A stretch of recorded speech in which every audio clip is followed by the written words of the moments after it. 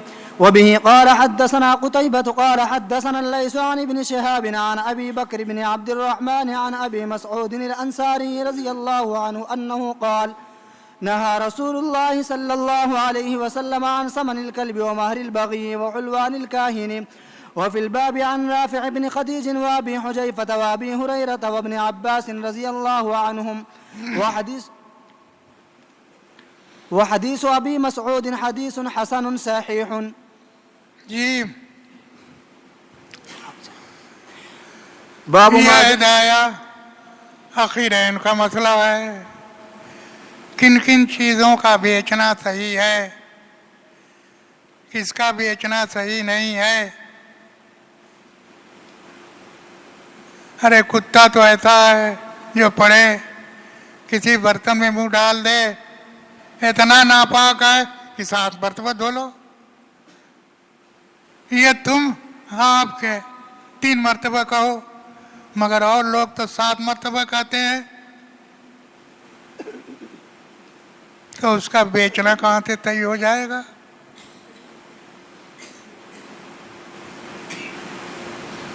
اس لیے آپ نے کتے کے ثمن سے منع فرمایا، کتے کو بیچو، اس کا پیسہ لو، اس سے منع فرمایا۔ کتے کا تو حال یہ تھا کہ آپ نے کہا جو کتا ملے مارو۔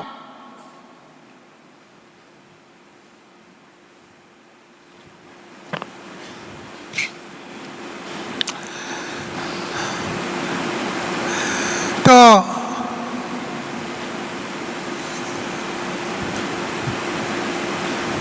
مگر جب قرآن کی آیت آئی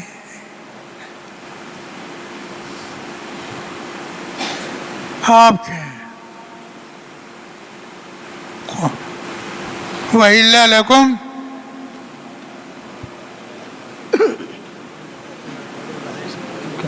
أحل لكم ما وراء ذلك. کہاں چلا گیا؟ تجھ کو خالی شادی پڑی ہے۔ وَإِلَّا لَكُمْ مَا وَرَاءَ ذَلِكُمْ أَن تَبْتَغُوا بِأَمْوَالِكُمْ۔ کتے کی بات ہو رہی ہے اور آپ کے پڑھ رہا ہے۔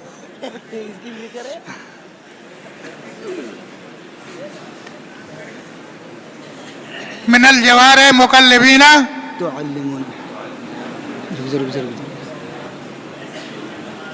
محلت لكم يسألونك ماذا أحل لكم الطيبات وما علمتم يسألونك ماذا أحل لهم يسألونك ماذا أحل لهم قل أحل لكم الطيبات یسألونک ماذا أحل لهم قل أحل لكم الطيبات وما علمتم من قل الجوارح وحل لکم قل أحل لكم من الطيبات قل أحل لكم من الطيبات کہنا یار بلوا دیا کہاں بلوا دیا؟ صحیح بتا رہا ہوں۔ قل أحل لكم الطيبات وما علمتم من الجوارح مكلبين تعلمونهن مما علمكم الله. بہرحال اس آیت کے اندر اس بات کو بیان کیا گیا کہ تمہارے لیے حلال قرار دیا گیا شکاری جانور کا شکار، صید یہ مضاف محذوف ہوگا، کا شکار حلال قرار دیا گیا، جس کو مقلبین چھوڑا گیا ہو۔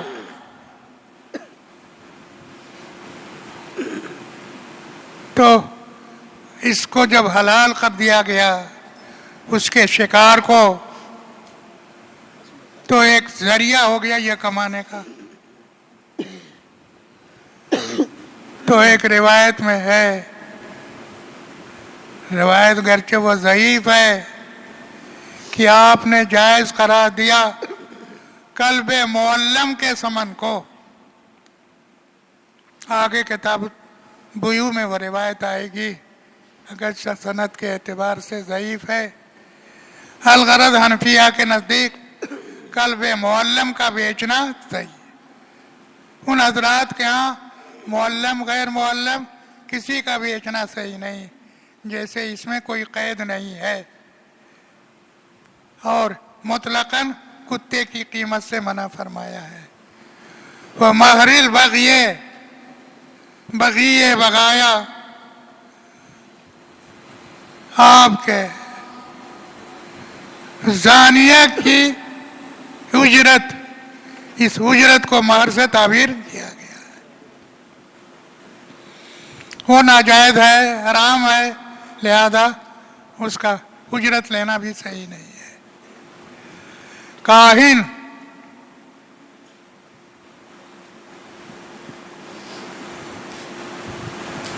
جیسے مولوی ہے، مشہور ہے، بھائی اس کو چائے پلاؤ، جو چائے کالوا لو.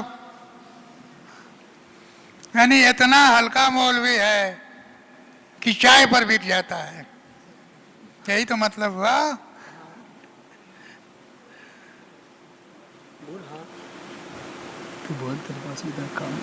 یہ کاہن، غیب دانی کا دعویٰ کرنے والے، میرا روپیہ آپ کے کمرے سے چورا کوئی لے گیا ہے. کون لے گیا ہے جی؟ اب آپ کے دیکھو کتنے ملیں گے تم کو. گویا وہ بتا رہے کہ یہ لے گیا ہے، جبکہ غیب کو کوئی نہیں جانتا ہے. لہذا ایک ناجائز عمل ہے، اس پر چائے چائے منگاؤ پہلے. تو وہ اتنے سستے تھے کہ وہ مٹھائی لے جاتے تھے. وہ اس کو بیچارے کو، جیسے تم لوگوں کے حصے میں چائے ہے، ایسے ہی ان کے حصے میں کیا ہے؟ مٹھائی ہے. تو وہ مٹھائی لینا صحیح نہیں، جیسے تم لوگوں کو وہ چائے پینا صحیح نہیں. یہی نہ ہوا مطلب؟ تو جو پڑھتے ہو اس کو برتو اور دیکھو کیا ہوتا ہے. ان سب چیزیں ایسی ہیں جو ناجائز کا عمل ہے، ناجائز فعل ہے، اور ناجائز فعل پر اجرت لینا صحیح نہیں ہے. کیا لیے؟ باب ما جاء ألا يخطب الرجل على خطبة أخيه. وبه قال حدثنا أحمد بن منيع وقتيبة قال حدثنا سفيان بن عيينة عن الزهري عن سعيد بن المسيب عن أبي هريرة رضي الله تعالى عنه أنه قال قتيبة يبلغ به. وقال أحمد قال رسول الله صلى الله عليه وسلم لا يبيع الرجل على بيع أخيه ولا يخطب على خطبة أخيه. وفي الباب عن سمرة وابن عمر رضي الله عنهما. قال أبو عيسى حديث أبي هريرة حديث حسن صحيح. قال مالك بن أنس إنما معنى كراهية أن يخطب الرجل على خطبة أخيه. إذا خطب الرجل المرأة فرزيت به فليس لأحد أن يخطب على خطبته. وقال الشافعي رحمه الله معنى هذا الحديث لا يخطب الرجل على خطبة أخيه هذا عندنا إذا خطب الرجل المرأة فرزيت به وركنت إليه فليس لأحد أن يخطب على خطبته. فأما قبل أن يعلم رزاها أو ركونها إليه فلا بأس أن يخطبها. والحجة في ذلك حديث فاطمة بنت قيس حيث جاءت النبي صلى الله عليه وسلم فذكرت له أن أبا جهم بن حذيفة ومعاوية بن أبي سفيان خطباها. فقال أما أبو جهيم فرجل لا يرفع عصاه عن النساء، وأما معاوية فصعلوك لا مال له، ولكن انكحي فمعنى هذا الحديث عندنا والله أعلم إن فاطمة لم تخبره برزاها بواحد منهما، فلو أخبرته لم يشر عليها بغير الذي ذكرته. وبه قال حدثنا محمود بن غيلان قال حدثنا أبو داود أنبأنا شعبة قال أخبرني أبو بكر بن أبي الجهم قال دخلت أنا وأبو سلمة بن عبد الرحمن على فاطمة بنت قيس فحدثت أن زوجها طلقها 3 ولم يجعل لها سكنى ولا نفقة. قالت ووزع لي 10 أقفز عند ابن عم له 5 شعير و5 بر. قالت فأتيت رسول الله صلى الله عليه وسلم فذكرت ذلك له. قالت فقال صدق فأمرني أن أعتد في بيت أم شريك. ثم قال لي رسول الله صلى الله عليه وسلم إن بيت أم شريك بيت يغشاه المهاجرون ولكن اعتدي في بيت ابن أم مكتوم فعسى أن تلقي ثيابك فلا يراك فإذا انقضت عدتك فجاء أحد يخطبك فأتيني. فلما انقضت عدتي خطبني أبو جهم ومعاوية. قالت فأتيت رسول الله صلى الله عليه وسلم فذكرت ذلك له فقال أما معاوية فرجل لا مال له وأما أبو جهم فرجل شديد على النساء. قالت فخطبني أسامة بن زيد فتزوجني فبارك الله لي في أسامة. هذا حديث حسن صحيح. وقد رواه سفيان الثوري عن أبي بكر بن أبي الجهم نحو هذا الحديث وزاد فيه فقال للنبي صلى الله عليه وسلم إن كان أسامة قال حدثنا بذلك محمود بن غيلان قال حدثنا بكيع عن سفيان عن أبي بكر بن أبي الجهم بهذا. ہر جگہ کا الگ الگ رواج ہے. کبھی تو ایسا ہوتا ہے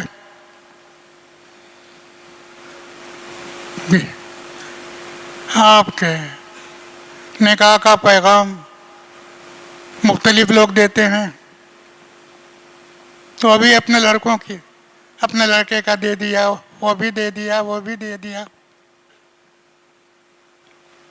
اب وہ جب چاہے انتخاب کر لے گے سب کو رد کر دے. ایک طریقہ تو یہ بھی ہے. وہ تو رواج ہی سے پتہ چل جاتا ہے یہاں کیا شکل ہے. دوسری یہ شکل ہوتی ہے کہ جب ایک نے نکاح کا پیغام دے دیا اب اس کے بارے میں وہ فیصلہ کر رہی ہے.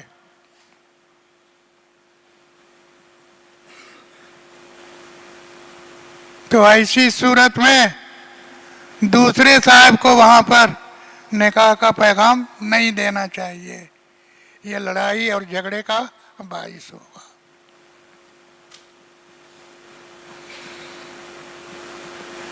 تو یہ حدیث سعید ابن مسیب ابو ہریرہ. اب ہم جناب کے 2 استاد ہیں ایک احمد ابن منی اور ایک قتیبہ صاحب ہیں.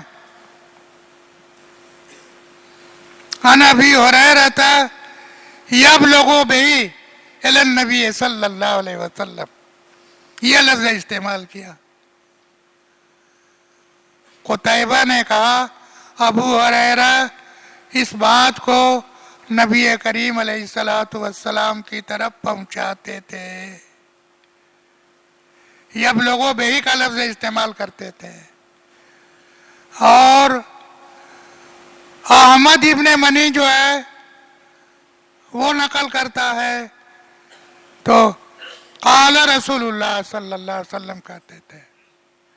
ترجمہ ایک ہے مفہوم ایک ہے الفاظ میں فرق ہے. یہ قال رسول اللہ اور وہ یبلغ بھی الی النبی صلی اللہ علیہ وسلم مطلب دونوں کا ایک ہے کہ آپ نے فرمایا ایک آدمی دوسرے آدمی کے بیچنے پر نہ بیچے. اب ایک آدمی نے بیچ دیا